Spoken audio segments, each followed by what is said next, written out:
Eu tinha vontade de fazer essa revisão e eu tive a oportunidade de fazer essa revisão com esse caso clínico. Foi muito bom por isso. Bom, então, começa aqui com esse trabalho dessa revisão. Quais são os fatores determinantes que determinam o prognóstico após pneumotórax associado à ventilação em pacientes ventilados em ventilação mecânica? Bom, há 2 décadas atrás chegava a 20%. Hoje varia de até menos de 1% em alguns trabalhos e outros chegam a 5%. Bom, aí eu fui procurar na literatura alguma revisão e como o próprio nome pneumotórax, esse nome chato para a gente procurar, acaba levando a trabalhos que não é exatamente o que a gente quer, né? A gente bota pneumotórax e anestesia e aparece 1 milhão de coisas que às vezes não está muito relacionado ao que a gente quer. Eu resolvi ir atrás de revisões mais antigas para poder pegar o fio da meada, digamos assim. E aí achei esse trabalho de 1987, certo? Trabalho antiguíssimo, né? Mas que foi o começo dessa avaliação de ventilação mecânica. E só para enquadrar bem, a definição que ele deu de barotrauma, e que até hoje é essa, que é ar fora, desculpe que está errado, fora da árvore brônquica, né? Incluindo enfisema intersticial pulmonar. O que é esse enfisema intersticial pulmonar? Existe uma teoria que os pneumotórax por hiperdistensão, eles fazem uma ruptura alveolar, dissecam aquele tecido perialveolar, dissecam o tecido, o interstício pulmonar até a pleura e daí criam o pneumotórax, certo? Então isso aqui é antes de formar o pneumotórax propriamente dito. Pneumomediastino, pneumoperitônio, enfisema subcutâneo, pneumotórax pode levar a pneumotórax hipertensivo. Bom, em 93, esse outro autor aqui, o Chest, ele incluiu como barotrauma a síndrome ASARA, certo? Bom, nessa aula eu vou falar de pneumotórax. Certo? Alguns trabalhos você tem que ter muito cuidado na hora que for ler, se você quiser estudar o pneumotórax em si, porque eles misturam algumas vezes com razão, porque a SARA pode ser considerado barotrauma. Mas o barotrauma, por definição, eu vou falar aqui de pneumotórax e essas situações. Bom, então, continuando esse trabalho, ele cita o que? Olha, em 87, fatores de risco, alta pressão de pico, e ele conclui que 43% dos barotraumas, eu até falei um dado errado na hora da discussão, 43% dos barotraumas estão associados à pressão inversa de 70 centímetros de água. Isso era comum, pessoal. Isso fazia-se comum naquela época, né, nessa ventilação. De pressões de 50 a 70 centímetros de água estão relacionadas a 8% de barotrauma. Eu tinha falado até um dado muito alto, 50%, na realidade é 8%. Mas 8% da medicina é muito alto, na minha opinião ainda. Ele sugere que 40 a 50 ainda existe um aumento de risco. Esse outro autor, nessa revisão que ele cita esse outro autor, ele fala que houve 12 de 13 barotraumas estavam com pressão respiratória de 40, acima de 40, certo? Que é um limite que às vezes a gente bota lá perto, né? E que o pneumotórax, pacientes que evoluíram com pneumotórax tinham pressão média de via aérea de 62, pressões muito altas. Tenho certeza que a gente leva essas pressões na ventilação quando a gente bota na mão, certo? Não tenho nem dúvida, a não ser que você associe uma Popov com manometria. E esse autor conclui o seguinte, já em 87, nenhuma pressão de pico garante ausência de risco, esforço deve ser realizado para minimizar a pressão de vias aéreas, e ele sugere que pressão segura esteja entre 25 a 40 centímetros de água, isso é um trabalho de quase 30 anos, tá bom? Bom, continuando o trabalho, ele também fala de outra coisa, e aí eu vou relacionar a discussão que eu falei do relaxamento muscular na hora da intubação, quer seja em UTI, quer seja na sala de cirurgia. Muitos pacientes produzem uma alta pressão de vias aéreas quando brigam com o ventilador. Está traduzido isso aqui, tá bom? Ou respiram assincronicamente com o ventilador. Frequentemente, isto ocorre imediatamente após a intubação, e a maioria se adapta pouco tempo depois. Seria o caso de utilizar de rotina o relaxamento muscular no começo, pelo menos no começo da ventilação mecânica? Interrogado. Vocês já devem ter lido trabalhos fora, que acho que aqui no Brasil tem uma rotina tão um pouco diferente de quase todos os outros lugares do mundo. Comece a prestar atenção às doses que eles usam de intubação dos trabalhos fora. Estava lendo um trabalho, um dos que eu vou citar aqui, até coreano, eles fazem indução com 100 mg de propofol e relaxante muscular, sem opioide. Certo? Então, esse paciente, se você não usar relaxante muscular, é claro que ele vai brigar. Se você colocar um paciente para anestésico muito aprofundado, segurando a hemodinâmica adequada, pode ser que você abra a mão. Mas, lembrar do relaxante muscular, que pode evitar essas situações de briga com o ventilador e aumento de perigo de pressão de via aérea. Em 93, aquele autor que eu citei antes, que incluiu Sara, né, com barotrauma, ele já fala que prevenir pressão acima de, evitar pressão acima de 35 centímetros de água. Em 93, há mais de 20 anos atrás, e os alarmes de vocês ainda estão em 40 centímetros de água, né? Isso há 20 anos atrás, o alarme de vocês botam no ventilador o alarme de 40, certo? Bom, vou chegando mais próximo da nossa época, né?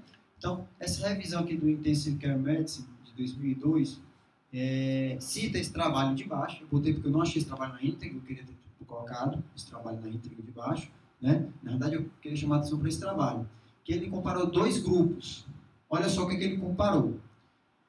Pressão de platô limitada a 25 centímetros de água, com um grupo com 10 ml por quilo de volume corrente, na intenção de levar uma PaCO2 normal. E aí vem aquela história do 6 a 8 que eu estava querendo discutir com vocês, que é 6, mas vocês têm que sempre contextualizar para vocês entenderem a coisa. Vocês são profissionais diferenciados, certo? Não houve diferença de complicações pulmonares nos dois grupos. Olha só, mas a média de pressão pulmonar desses pacientes foi, no grupo que ventilava a pressão limitada de 25, chegou a uma média de 25,7 centímetros de água. E no grupo que ele foi e deixou os 10 ml por quilo em busca de uma PaCO2 normal, chegou a 31, que é uma pressão baixa ainda. Com essa diferença pequena, ele não conseguiu ver a alteração de complicação pulmonar. Aí, vale contextualização da temporalidade, né? Em um período que se ventilava o paciente com mais de 50 centímetros de água, é claro que tinha mais complicações pulmonares. Hoje em dia, para a maioria dos anestesistas, e principalmente os grandes centros que publicam muito, já estão obedecendo a consensos já antigos de limite de pressão. Inclusive, esse aqui que eu citei de 93, né, ele já fala tudo isso, certo? Então, você está vendo que ele comparou dois grupos e não teve alteração. Bom, nesse mesmo trabalho, ele faz uma introdução com aqueles trials e ele faz uma revisão na literatura. E ele fala que quando eu ventilo com mais de 35 centímetros de água, eu tenho um risco de barotrauma, que é o que a gente está discutindo aqui, já está bem característico. Mas, se eu ventilo com menos de 35 centímetros de água, o barotrauma não tem relação com as pressões de via aérea, porque eu estou ventilando em variações de pressões seguras. Certo?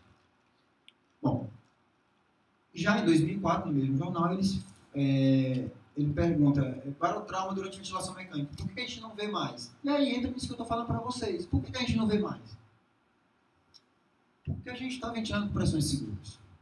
Pelo menos mais seguras do que antigamente, né? Então, ele até sugere, existe pressão segura abaixo da qual o paciente deve ser ventilado sem risco? Bom, isso é muito difícil de avaliar. Mas o autor, mais uma vez, esse autor também sugere abaixo de 35 centímetros de água. Ok? Só acrescentar uma coisa interessante que estão vendo agora, que uma das coisas mais importantes é chamada pressão transpulmonar. Estão vendo que uma variável muito importante em relação a isso é a pressão transpulmonar. O que é a pressão transpulmonar? Se eu não me falha a memória, é a pressão alvéolo menos a pressão torácica. Né? Então, isso é o motivo, por exemplo, que uma pessoa que toca instrumento de sopro, que atinge pressão de pico de 100, não rompe o pulmão. Porque ele consegue manter o tônus muscular e... Essa definição de pressão transpulmonar, eu nem gosto de citar muito, mas eu botei um slide. Ainda bem que você falou, porque se você não falar, ia ficar bem complicado eu citar esse mais aprofundado, tá bom? É mais difícil explicar, mas nem mais aprofundado. Bom, vamos já chegar lá. Bom, ainda nesse mesmo trabalho, aliás, no mesmo ano, no mesmo jornal, que na minha outra publicação, incidência e fatores de risco do barotrauma no paciente ventilado mecanicamente. Em 20 países, 360 UTIs, mais de 5 mil pacientes, incidência de barotrauma de 2,9%, que entra naquela de 1 a 5% que a gente bateu no primeiro slide. E mais uma vez, como eu falei para vocês, a presença e a ausência de barotrauma não teve relação com os parâmetros de ventilação, certo? Não houve diferença de parâmetros de ventilação entre a presença e a ausência de barotrauma. Por quê? Ora, pressão de platô de todos os pacientes, a média foi de 24. Aí é difícil ter uma diferença. Aí entra aquela história. É muito difícil a gente comprovar, por exemplo, manobra de regulamento alveolar em paciente rígido, é difícil a gente provar uma melhora. Né? Bom, e aí, assim, vocês estão vendo aqui que eu estou tudo, são publicações de terapia intensiva, do Chester. Até agora eu não tinha achado nada de anestesia, uma coisa que, para eu contextualizar dentro da anestesia, né? Aí eu achei esse aqui, um dos últimos trabalhos que eu achei, que ainda é terapia intensiva, mas pelo menos no Jornal da Anestesia, pneumotórax na terapia intensiva. Corte prospectivo, o objetivo desses pacientes era manter uma pressão abaixo de 30 centímetros de água e conseguiram que todos ficassem abaixo de 35. Houve 94 casos de barotrauma, sendo que o risco acumulado em 5 dias era de 3%, certo? E na avaliação caso-controle, não houve diferença, mais uma vez, de complicação relacionando com níveis diferentes de pressão de via aérea. Ele só sugere o seguinte, que existe um risco, para você, Lucas, que gosta de score de risco, aí tem até um score de risco para pneumotórax, né? E aí ele acharam peso menor do que 80, história de síndrome da imunodeficiência adquirida, admissão da UTI com choque cardiogênico, SARA, né? Suporte inotrópico e punção de acesso venoso central. Mais um score aí. Bom, e por que que não... E por que, mais uma vez, por que esse trabalho não achou diferença significativa em relação à comparação de barotrauma e pressões de via aérea? Mais uma vez, em 94, esse consenso, em 94 tem mais de 20 anos, mais uma vez, né? Pressão transcapilar, você mantém no máximo de 30 a 35, e aí vem mais ou menos o que você falou agora há pouco, e numa platô, no máximo, ele ainda aceita no máximo de 35 a 45, que eu acho alta, certo? Mas isso é trabalho antigo, né? E configurar alarme, ele até cita 10, eu geralmente coloco 5 centímetros de água acima da planejada, por exemplo. Se você botou ali, o paciente está ventilando com pressão de pico de 18, 20, você bota ali 5%, 5 centímetros de água acima, que você tem uma sensibilidade do alarme melhor, mais adequada, com mais segurança. E a regra é clara? Bom, a regra desse valor limite de 30, 35 é clara? Infelizmente não, né? Tem relatos de casos, e não sei se vocês perceberam, a gente tem poucos trials, porque é difícil você provar muitas coisas sobre isso, né? Vocês vão lá, tem muito relato de caso, por exemplo, caso de uma avózinha de 84 anos, com pneumonia mais rara, olha os parâmetros de ventilação, 6 ml por quilo, que foi acordado aqui que é o adequado, né?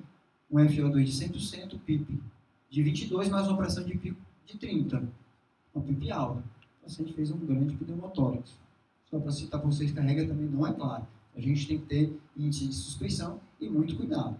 Bom, e aí entra no que foi perguntado agora há pouco, né? Esforços inspiratórios durante a ventilação mecânica, isso é um risco de barotrauma? Bom, no paciente acordado em ventilação espontânea, o que limita a capacidade pulmonar total, tinha trabalhos, teorias sugerindo que era uma contração dos músculos abdominais, ou seja, quando ele começasse a inspirar, chegasse num volume muito alto, os músculos abdominais se contraíam, fazendo com que eu parasse a expiração. Outros falam de fechamento de golpe. Mas o que é mais consenso é um acoplamento, e talvez precise um pouco mais de atenção para isso aqui, pessoal. Um acoplamento entre a força muscular e a capacidade pulmonar total. E como é que se dá esse acoplamento? Eu tenho a pressão máxima que é capaz desse músculo gerar, músculo inspiratório, e do outro lado, o recolhimento elástico, certo? E a rigidez da parede torácica. E como é que isso funciona? Esse gráficozinho é bem chato. Bom, aqui eu tenho as pressões embaixo e aqui eu tenho o volume pulmonar. Certo? Vamos começar pela pressão de recolhimento elástico do pulmão, que é essa linha mais à direita. Quando eu vou aumentando o volume pulmonar, eu vou aumentando a pressão de recolhimento elástico. Sai aqui do zero, na capacidade, no volume zero, né? passa pela capacidade residual funcional, né, e vai até o limite aqui do volume inspiratório, aqui mais de 6 litros, certo? Agora eu queria chamar, e agora também chamar a atenção para esse ponto aqui da capacidade residual funcional. Agora vamos para o gráfico aqui da parede torácica. Esse ponto aqui, que tem uma linha horizontal, ligando a linha do recolhimento elástico do pulmão e da parede torácica, é justamente a linha da capacidade residual funcional. Vocês estão vendo aqui que o valor modular dos dois são iguais, que é justamente o repouso. A capacidade residual funcional é o repouso. Eu expiro, repouso sem forçar. Certo? Então, eu tenho uma pressão puxando para um lado da parede torácica e para o outro do recolhimento elástico, fazendo com que o pulmão não colabe, né? Não colabe. Bom, eu estou em repouso. Quando eu começo a exercer uma pressão muscular, certo? Eu começo a aumentar o volume pulmonar, até chegar na capacidade pulmonar total. Certo? Vocês vão ver que quando eu vou chegando na capacidade pulmonar total, a minha força muscular vai diminuindo, a minha capacidade de gerar pressão negativa vai diminuindo. Seria esse acoplamento que faria com que eu não respirasse até o pulmão estourar. E vocês vão ver aqui que esse ponto aqui de pressão, inspiração máxima forçada, a pressão de puxar, de expandir a caixa torácica, tem que ser igual à pressão de recolhimento pulmonar, mas a pressão da própria parede torácica de fechar também, né? Então, aqui o ponto A igual a B mais C, certo? Bom, isso é no paciente em ventilação espontânea, certo? Quando a gente vai induzir um paciente, mistura um bocado de coisa. Mistura um ventilador que às vezes não tem uma sensibilidade para fluxo e para pressão adequada, que joga um volume aqui no meio dessa onda aqui, pode ser que expanda mais o paciente, que aumente a pressão transpulmonar que o Lucas falou, que é transcapilar, fazendo com que o transalveolar, o alvéolo tem uma pressão intraalveolar muito maior do que a externa. Aí você joga isso aí no contexto de um paciente com SARA, que tem complacências diversas dentro do mesmo pulmão. Certo? Então, olha a complexidade desse jogo de pressões. Certo? Então, você tem que facilitar a sua vida. Né? E essa facilitação, esse cuidado, é que vão alterar suas condutas ventilatórias e que vão poder, possivelmente, evitar pressões de pico muito aumentadas e evitar barotraumas, certo? Então, ele até sugere aqui que evitar a briga com o ventilador e em casos de que também altera essas curvas aqui, de bloqueio neuromuscular residual, você pode ter uma inspiração forçada contra glote, né? Que vocês sabem que o relaxamento muscular ele age diferente no diafragma e nos músculos da glote, isso pode fazer edema agudo exoáqueo, né? E além disso, também pode acontecer alterações dessas variações de pressão na insuficiência respiratória, certo? E que muda a incidência de hoje, que a gente viu naquele primeiro slide, que é o de 20% para 1 a 5%, né? O que muda a incidência, o que muda na incidência hoje, a gente já sabe que todo mundo ventilando a pressões abaixo de 30 a 35, você vai ter uma incidência muito baixa de barotrauma. Mas o que está mudando a incidência hoje? Quais são os pacientes que fazem mais pneumotórax e menos pneumotórax?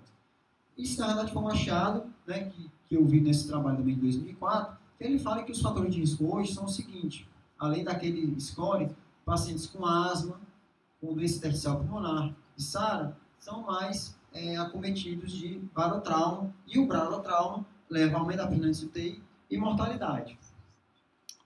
Bom, isso aqui era um geralzão da questão do barotrauma de uma forma mais relacionada às pressões de vias aéreas, certo? Eu acho que deu para ficar bem contextualizado algumas coisas, como que fazia antes, como que a gente fez hoje. Mas existem outras causas de pneumotórax, né, que realmente nos fazem questionar. Quem que estava aqui na tireoidectomia que teve pneumotórax? Teve pneumotórax na tireoidectomia ao mês passado. Não estava ninguém escalado? Não sei se estava alguém escalado aqui.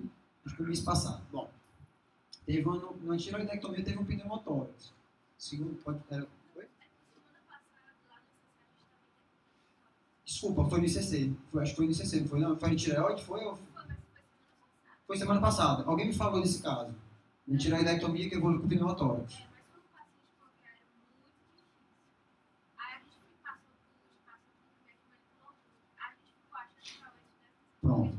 A Luciana está falando aqui do pneumotórax, que não sabe se foi da dificuldade de intubação, do manuseio da ventilação.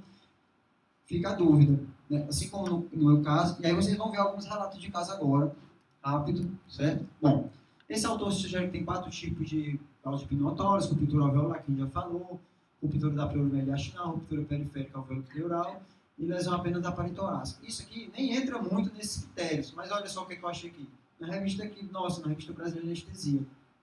Lesão brônquica e pneumotórax após reintubação usando tubo trocador. Era um paciente com uma via aérea difícil, foi intubado com fibroscópio da primeira vez, quando ele entrou em insuficiência respiratória, na UTI, né? Vai trocar o tubo, tinha uma suspeita de uma rolha, não, estourou o cuff, desculpa, tinha estourado o cuff, e aí eles tinham que reintubar o paciente, trocar o tubo. Conduta mais óbvia, tubo trocador. Fez uma perfuração bronquial. Certo? Esse autor fala que tem 2 casos na literatura, com esse 3 registrados, obviamente, né? E os cuidados que a gente tem para evitar que isso aconteça. No caso do tubo trocador, e a gente pode fazer um paralelo com o buche. Induzir no máximo 26 centímetros, não forçar catéter, utilizar a laringoscopia, certo? Às vezes uma pessoa passa o tubo trocador e depois quer passar o tubo. Use sempre a laringoscopia, pessoal. Você retifica o dispositivo, o tubo trocador ou o buche, e aí você consegue que a pressão que você faça numa ponta vá até a outra ponta. E não faça cotovelamento, não faça alça. Certo? Girar o tubo 90 graus para que não bata na corda vocal, então você vai botar o bisel para baixo. Certo? E utilizar a fibroscópio sempre que possível. Certo? Então, isso aqui chamou a atenção porque talvez no caso que eu falei de vocês, que eu falei para vocês que eu passei a máscara lente, talvez tenha sido isso. Eu não lembro de ter forçado, mas a gente sabe que em situações de intercorrência, às vezes a gente perde um pouco a sensibilidade em relação à força, né? Mas existe essa possibilidade. Então, muito cuidado quando você usa tubo trocador e buche, ficar atento para essas situações. E mais outros 3 casos que eu achei na literatura, falando o primeiro de pneumotórax pós-tireoidectomia, na sala de recuperação, pneumotórax pós-ortognática e mais um pós-tireoidectomia, certo? Existe uma teoria, certo? Todos esses casos, os autores exaustivamente falam que não teve aumento de pressão de via aérea, que manteve aquelas pressões máximas de via aérea adequadas, certo? Que não houve mais 3 casos totalmente. Se não for da pressão de pico de via aérea, você não sabe do que imaginar de onde é que vem esse pneumotórax. E existe uma teoria de uma dissecção dos planos faciais. Aquele plano facial dissecado lá e entra ar até o pulmão. Bom, se é verdade ou não é, o fato é que a gente tem que cuidar do que a gente pode evitar, né? Que é das pressões de ventilação. Ou ele sugere também que pode ser um mecanismo de válvula. Às vezes tem secreção, inspira o pulmão, mas não consegue exalar, e aí começa a levar a aumento de pressão de via aérea. Mas é muito difícil a gente avaliar esses casos. Bom, então falamos de todos os casos, né? Mas e aí? No meio da cirurgia, vocês vão chamar o raio-x de tórax para a cirurgia? O que é que vocês vão fazer? Vocês estão com suspeita lá, o paciente vocês usaram o pulso, foi difícil entubar, forçaram um pouquinho, usaram o tubo trocador, forçaram um pouquinho. O paciente chegou com aumento de reatividade de leve, você começou a ventilar com pressão às vezes muito altas. E aí? E aí o paciente começou a fazer hipóxia, uma dinâmica alterada. O que é que vocês vão fazer? Vocês podem parar a cirurgia, chamar o técnico do raio-x, mas isso vai demandar tempo e às vezes depender da disponibilidade. Né? Como eu realizo o diagnóstico na sala de operação e como diagnóstico no intraoperatório. Eu vou te falar que no meu caso que eu tive pneumotórax, eu nem suspeitei de pneumotórax, vou ser bem sincero com vocês. Eu não suspeitei porque assim, não tinha nada que me dissesse falou. Mas hoje eu já vejo de forma diferente.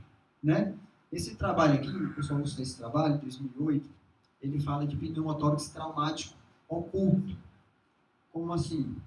Ele avaliou a capacidade de diagnosticar um pneumotórax entre um raio-x de tórax em paciente em posição supina e ultrassonografia. Vocês entendem que o paciente com pneumotórax traumático, que provavelmente não tem doença pulmonar de repetição, ou seja, não tem lojas pleurais que evitariam a difusão do ar para a parte anterior do tórax. O paciente deitado, o ar tende a ir para a parte anterior do tórax, dificultando o diagnóstico do pneumotórax um raio-x em posição supina. Isso é muito claro. Né? O paciente deitado, você faz um raio-x AP, né? E aí o ar está todo na frente do pulmão, você não consegue ver aquela linhazinha que delimita o pneumotórax. E aí como é que eu faço? Ele avalia, olha só que dados extraordinários. Certo? 200 hemitórax, trabalho prospectivo, né? Foram 109 pacientes, mais 200 hemitórax. O raio-x teve uma sensibilidade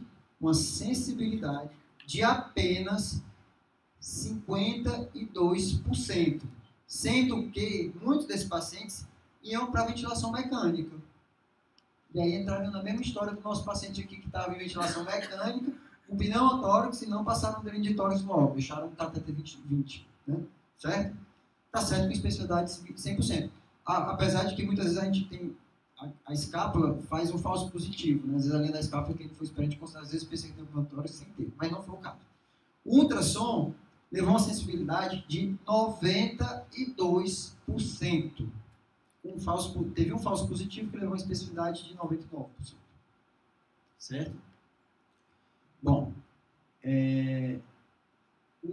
aliás, 2 casos que não foram identificados, desculpa, no ultrassom. E nesse caso o pneumotórax era muito pequeno, certo? Bom, além disso, o ultrassom teve uma ótima correlação com a tomografia em relação à extensão do pneumotórax. Por exemplo, um paciente que está com pneumotórax pequeno não vai para a ventilação mecânica. Existem condutas expectantes nesses casos. Então, o ultrassom foi inclusive capaz de delimitar o raio-x com fidelidade razoável, tá bom? Bom, e aí, só mostrar para vocês a imagem, mas cabe a vocês irem atrás de aprender ou perguntar, o pessoal da UTI tem gente que é capacitado para fazer isso. A imagem aqui no projetor não ficou tão boa, mas isso aqui é um pulmão normal. Eles chamam de areia de praia, certo? Aqui é o modo M, você bota o transdutor no espaço intercostal, obviamente, né? E bota no modo M. Isso aqui é um pulmão com pneumotórax, que eles chamam de código de barras, certo? Então, é um diagnóstico fácil, de fácil aprendizado, certo? E, geralmente, de fácil acesso, porque hoje em dia, a maioria dos hospitais tem ultrassons portáteis que podem ir até o tempo de diagnóstico. Ah, Germano, mas eu não tenho habilitado, não sei. Mas, pessoal, na dúvida, passem o ultrassom. Se tiver uma dúvida que tem, aí você pede o raio-x.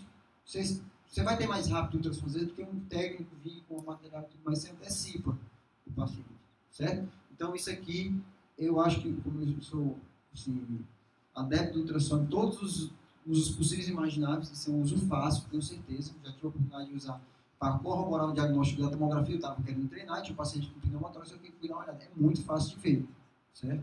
E aí, cabe a vocês lerem, era isso que eu tinha para passar.